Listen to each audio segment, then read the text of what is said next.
Hi friends, మొర మొక్కలు పాత విధానం చూపిస్తున్నామండి. ముందుగా ఇలాగ రెడీమేడ్ది చిల్లులోనే తీసుకోండి. అయితే డైరెక్ట్గా మట్టి వేస్తే మీకు మట్టి దీంట్లో చూసిపోతుంది. అందుకని కొబ్బరి పీసు ఆల్రెడీ వీడియోలో చెప్పాను నేను.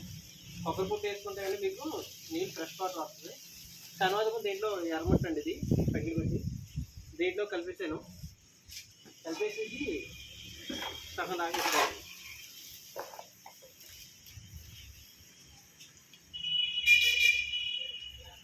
తర్వాత ఇది మొర మొక్క అండి, మాలల్లో కట్టుకుంటారు. ఈ కవర్ని కట్ చేసుకోవాలండి.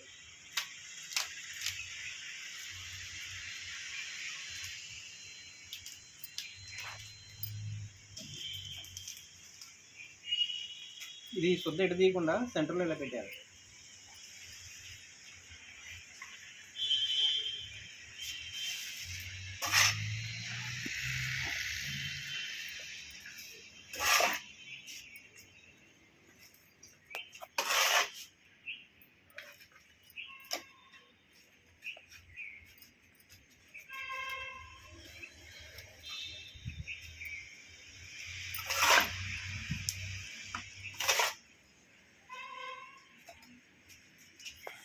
అలా చుట్టూరు కూరేసుకుని దీన్ని ప్రత్యేకించి ఎండలోనే పెట్టాలండి.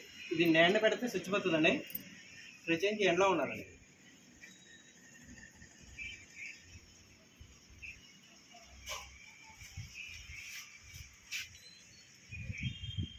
ఇది ఎండ ఉంటే స్విచ్చిపోతుంది. అచ్చంగా ఎండలో ఉండాలండి. అలాగే ఈ మొక్కలు కూడా చూడండి, ఇవన్నీ కూడా ఇలాగ కొబ్బరి పొట్టుతో వేసి వేసవకాలం వస్తుంది కనుక మీకు కొబ్బరి పొట్టు వేసుకుంటే ఫ్రీగా ఉంటుందండి. ఎండ తగిలిలా పెట్టుకోండి. మీకు ఈ వీడియో నచ్చితే సబ్స్క్రైబ్ చేసుకోండి.